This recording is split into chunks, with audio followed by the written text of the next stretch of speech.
Alors, à une époque, il prenait l'image du potier, elle est belle cette image-là, quoi, qui transforme la terre brute, et puis au bout de temps, on fait une œuvre d'art. Donc ça, c'était concret, parce que c'était vécu au quotidien à travers les expériences avec lui en dehors des dojos et tout ce cheminement, parce que l'idée, c'est aussi de tourner, on se dit mais qu'est-ce que ça peut m'apporter quoi finalement, ça sert à quoi sur un tatami de gigoter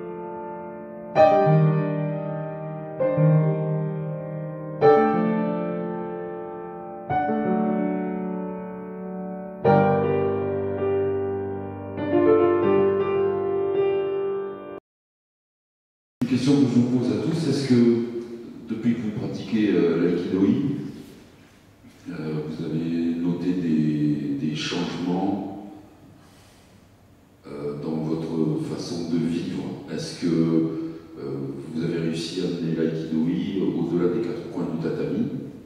Et est-ce que quelqu'un voudrait en parler? Antoine n'a pas entendu. Mais pour moi, ça pose une question fondamentale, c'est la question du sens. Quoi. À quoi ça peut servir? À quoi peut servir cet outil-là? Pour l'être que je suis, que j'ai été, il y avait d'abord un besoin de cohérence. Donc évidemment, beaucoup de lutte par rapport aux incohérences extérieures. Et puis un constat, évidemment, d'incohérence à l'intérieur de moi, entre mes pensées, mes paroles, mes actes au quotidien, dans ma vie quotidienne. Tout ça me faisait extrêmement souffrir. Et puis, il y a eu une affiche, Aikido, voie d'harmonie, voie de la paix. On va voir ce que c'est. Je n'étais pas du tout sur le plan des arts martiaux, aucune culture japonisante. Et puis j'ai vu un homme. D'abord j'ai été marqué par la verticalité. Ensuite par le fait de transformer la violence. Il y en avait qui rentraient et puis il y avait les spirales, puis cette histoire de la force linéaire qui transformait dans des spirales, je trouvais ça intéressant. Donc j'ai tout de suite voulu expérimenter. Ensuite, l'outil ne suffisait pas. Il y a eu la rencontre avec l'homme qui transmettait ces outils-là. Et puis il y avait un besoin de voir qu'au quotidien, ce qui se vivait sur le tatami était cohérent à côté. Donc j'ai partagé avec lui pas mal de voyages en Espagne, à Madrid, dans les pays de l'Est, en Slovaquie, en Tchéquie, à Lyon avec Maître Kobayashi aussi. Et j'ai fait le constat de l'abnégation dont il parlait tout à l'heure. J'ai été témoin de beaucoup de situations où des conflits ont été transformés, où la question de justement de la force, de la douceur, eh bien, elle était incarnée de manière cohérente. Et puis ensuite, quand on reconnaît à travers un être et ses enseignements quelque chose qui résonne en nous, pour moi, ça a été fondamental. Donc, cette personne-là est un peu l'ami qui accompagne cette vie, puisque ça fait presque bientôt 40 ans. C'est un ami transmetteur d'outils qui a, accompagné cette vie et ces outils-là, qui a accompagné les tempêtes de vie, etc., les épreuves et aussi les bons moments, hein, et qui tout le temps a permis que cette vie soit une vie d'évolution, de transformation. À une époque, il prenait l'image du potier, elle est belle cette image-là, qui transforme la terre brute, et puis au bout de temps, on fait une œuvre d'art. Donc ça, c'était concret, parce que c'était vécu au quotidien, à travers les expériences avec lui en dehors des dojos, et tout ce cheminement, parce que l'idée, c'est aussi de tourner, on se dit, mais qu'est-ce que ça peut m'apporter, finalement ça sert à quoi, sur un tatami, de gigoter qu'est-ce que ça peut? Et puis finalement, tout ça, cette question d'être plus attentionné par rapport aux autres, de se mettre au service d'instants qu'on a à vivre, d'essayer d'être plus conscient des processus de base qui font notre vie de tous les jours, dont il faisait référence tout à l'heure, eh bien, tout ça a permis d'avoir une vie plus pleine, plus riche et surtout plus cohérente entre cette aspiration à être, à devenir pleinement humain, tout simplement, à prendre la pleine dimension d'être humain et de servir cette humanité le mieux possible. Et c'est le sens que ça a pour moi, aujourd'hui, de continuer de servir et de transmettre aussi avec les outils que j'ai pu valider. Voilà le sens profond. Et surtout, alors j'ai fait ce témoignage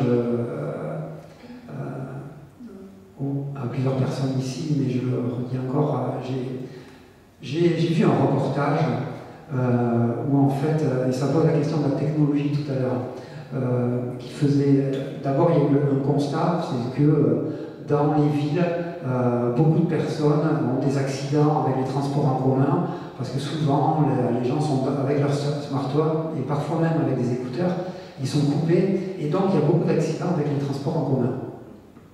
Et donc, il y a des gens qui ont trouvé la solution.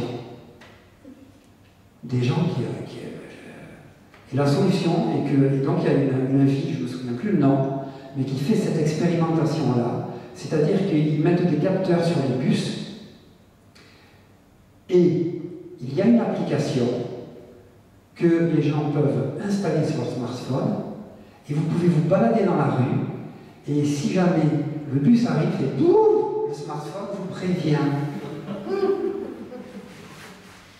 Donc, la technologie vient au service.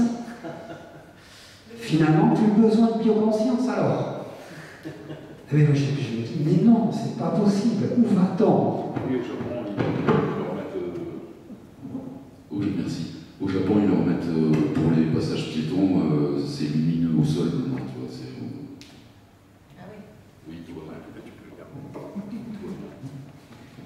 Bon, voilà, juste pour terminer, voilà, la nécessité d'une bioconscience active et de vraiment vivre cette vie pleinement à partir de toute naissance et de cet état dont il faisait référence tout à l'heure. Moi, je serais ton prof, je serais touché d'entendre ce que j'ai entendu. Est-ce que ça vous a permis de vous ouvrir aux autres, de pratiquer l'aïkido? Qui c'est qui répond? Est-ce que vous sentez, depuis que vous pratiquez, que vous avez changé en tant que personne et que vous êtes ouvert aux autres? Ou pas? Vous bousculez par ça. Je vais transformer très légèrement la question, parce que moi je suis un être. Plutôt plaisir. Je me suis construit en tant qu'enfant sur la relation avec l'autre. J'ai très mal vécu la solitude en tant qu'enfant. J'ai bien apprécié dans ma jeune vie d'adulte, et donc je suis un être ouvert sur l'autre. En revanche, ça m'a pas permis, l'ouverture, ça m'a permis de canaliser cette relation et de me sentir finalement plus en confiance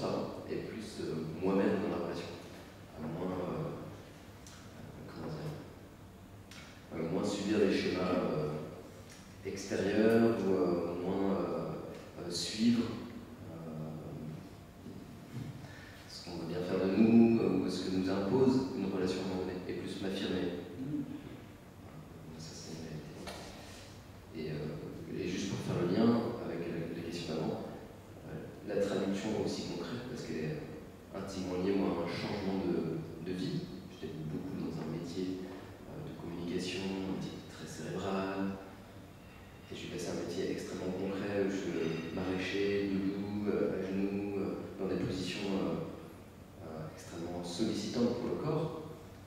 La partie rapportée à soi-même de l'aïkido a été est pour moi un bénéfice énorme, incontournable, quoi. Ça va au-delà de la relation, c'est finalement moi je pratique un peu le Reiki, et le Reiki on dit c'est d'abord pour soi, quoi. On ne pratique pas le Reiki si on en a besoin soi-même.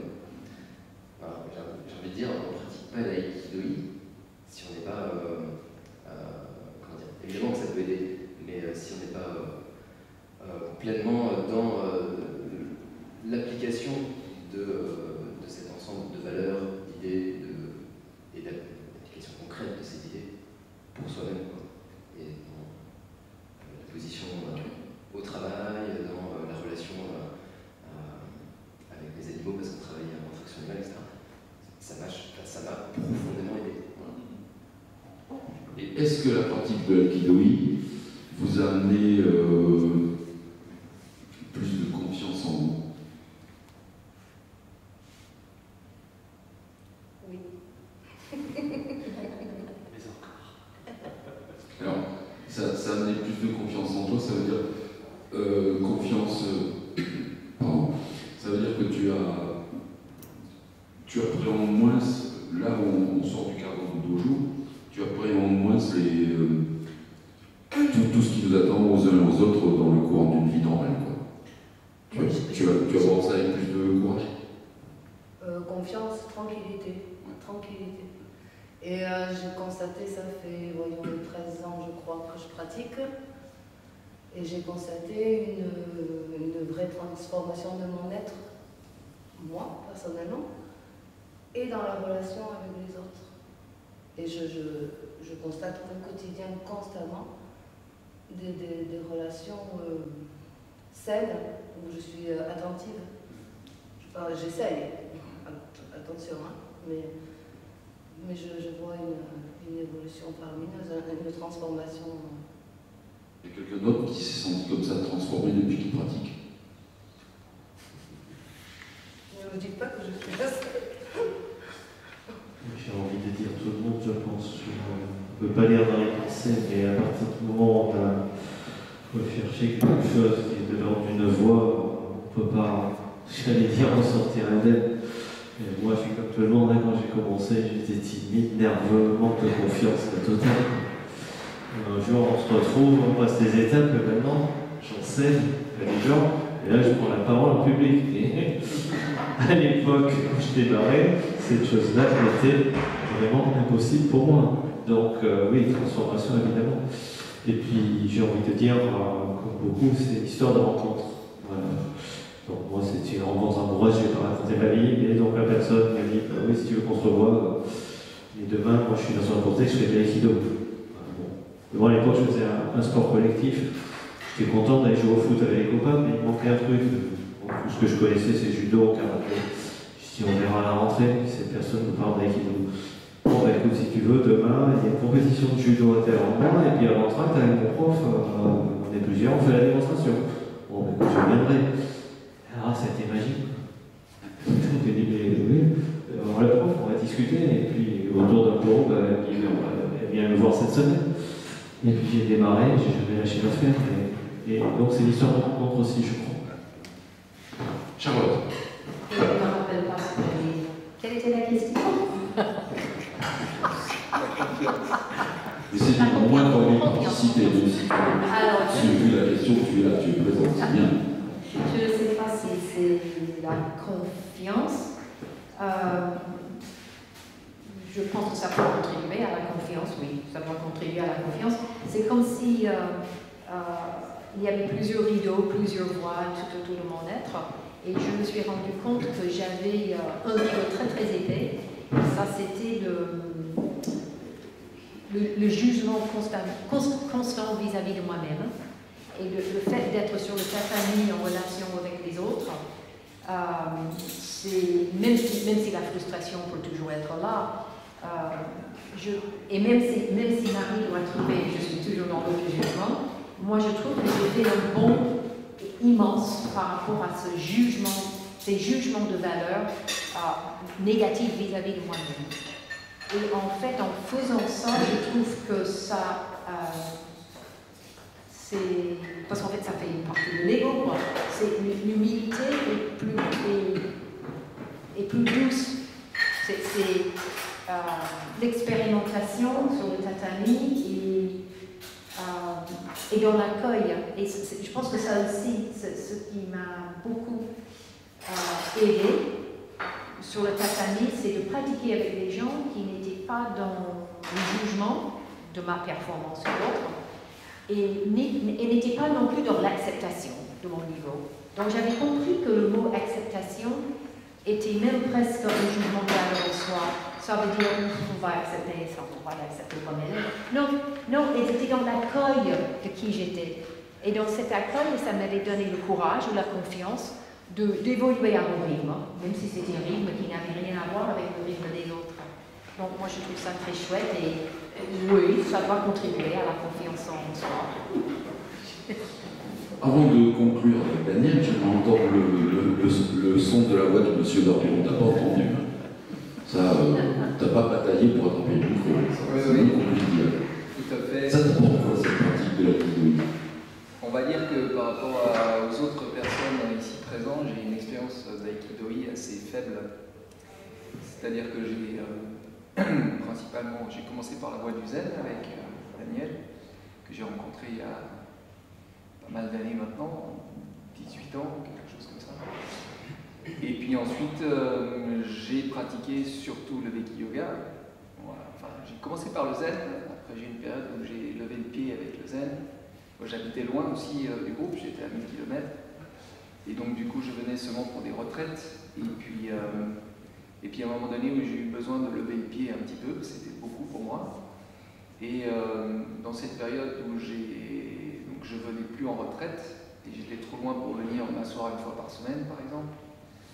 Et dans cette période-là, j'ai commencé la pratique du Reiki Yoga avec Daniel et le groupe, une partie des gens qui sont ici. Et donc, c'est quelque chose que je voulais vivre depuis longtemps, mais je ne trouvais pas de forme de yoga qui me convenait. Et puis au départ, je venais pour le zen et je ne pouvais pas venir pour tout, quoi. C'était trop loin. Et donc après quelques années, j'ai continué le Reiki Yoga et après quelques années, j'ai repris le zen et maintenant je pratique les deux. Et en fait, j'avais eu quasiment aucune expérience d'aïkido jusqu'à il y a 4 ans, quelque chose comme ça. Et ben depuis 2-3 ans, il y a ces week-ends comme celui actuellement, où finalement sur un week-end ou sur 2-3 jours sont pratiquées les 3 disciplines, sont proposées les 3 disciplines. Donc quand je viens, je fais de l'aïkido. Et donc c'est aussi peut-être une des raisons pour lesquelles je me suis peu exprimé, c'est que j'en ai peu d'expérience finalement, beaucoup moins que la plupart des gens qui sont ici. Et puis ça, dans mon histoire, ça n'a pas été une priorité, cet outil-là par rapport aux autres. Mais ce que je peux en dire, c'est que je ne cours pas après et en même temps j'étais là aujourd'hui. Et que ça veut dire que ça a sa place d'une manière ou d'une autre, quoi. Donc c'est pas encore une priorité et c'est pas quelque chose qui jusqu'à présent m'a amené à des grosses transformations, en même temps que c'était encore techniquement compliqué et difficile pour moi, et donc j'ai eu l'impression quelque part de ne pas avoir eu l'occasion encore de le vivre profondément et d'en retirer quelque chose qui transforme les choses. Mais ça se pourrait que ça change, voilà. Mais donc je suis dans une phase, donc je me suis peut-être moins exprimé ce soir pour ces raisons-là aussi. J'ai un avis moins complet là-dessus. Enfin, c'est peut-être intéressant d'entendre ça, quoi. Ça allait. Et le mot de la fin, c'est pour... quel est ton prénom, rappelle-moi? Pierre.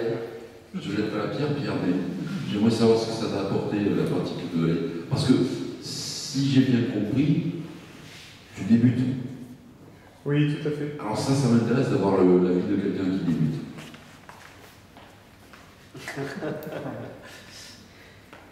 Je débute et en même temps, j'ai eu fait un premier essai il y a une dizaine d'années. Et je pense qu'à l'époque, je n'avais pas la maturité pour apprécier cet art, même si j'avais ressenti des choses, j'avais ressenti et vu des choses à travers l'enseignant surtout, puisque c'était l'enseignant qui voulait nous amener, c'est l'enseignant qui nous a amené, qui développait cet art et donc qui nous proposait, et cet art nous a mené au changement. Il était censé, en tout cas je le comprenais comme je le comprends et je le comprenais comme ça. Mais je pense qu'à l'époque, je n'avais pas encore, j'étais un peu dans une recherche de quelque chose un peu dualiste, puisque j'étais sorti d'une phase un peu plus rugby, arts martiaux. J'étais pas assez mature pour apprécier. Et j'ai redémarré l'année dernière pour apprécier de plus en plus, et pour commencer à comprendre ce que